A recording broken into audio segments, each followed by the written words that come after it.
छत्तीसगढ़ सरकार करती है किसानों की मेहनत का सम्मान। किसानों की उपज का एक एक दाना खरीदा समर्थन मूल्य पर। वर्ष 2002-2003 में उपार्जित हुआ सिर्फ 800 करोड़ रुपए का 15 लाख मीट्रिक टन धान, जो वर्ष 2012-2013 में बढ़कर हो गया है 71 लाख मीट्रिक टन। इसके लिए राज्य के किसानों को किया गया 9000 करोड़ रुपए का भुगतान। अब इस धान पर 270 रुपए प्रति क्विंटल बोनस भी। इसके लिए किया गया 1750 करोड़ रुपए का प्रावधान। इसके साथ ही किसानों को मात्र 1% ब्याज दर पर कृषि ऋण। सभी विकास खंडों में कृषि उपकरण बैंक। 2,90,000 से भी ज्यादा पंप ऊर्जीकृत। कृषि के लिए अलग से बजट। छत्तीसगढ़ सरकार दे रही है किसानों को समृद्धि का आधार। किसानों की सरकार, छत्तीसगढ़ सरकार।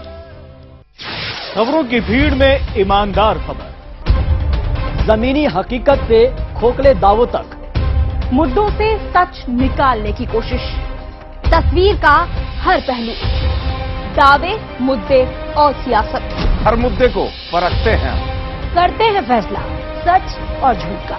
खबर से खबर तक।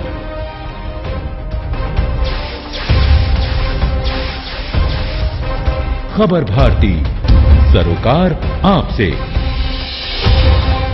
माटी पुकारे तुझे, देश पुकारे, आजा रे अब आजा रे, भूले हम राह हमें राह दिखा दे, आजा रे राह दिखा दे।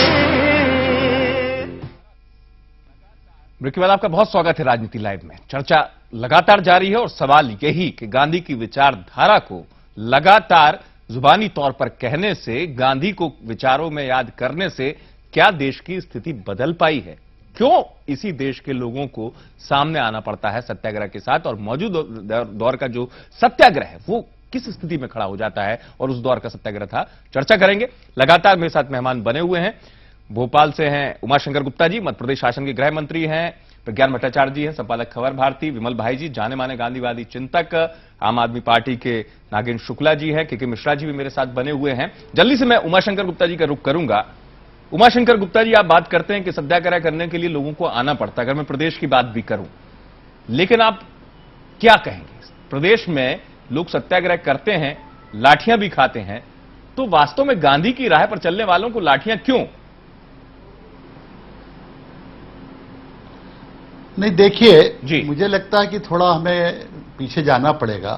गांधी जी ने भी आजादी मिलने के बाद कहा था कि कांग्रेस नाम की पार्टी खत्म कर देना चाहिए, क्योंकि गांधी एक विचार था और देश की आजादी के लिए वो सत्य का आग्रह लेकर लड़ाई लड़े थे और सफलता प्राप्त की थी।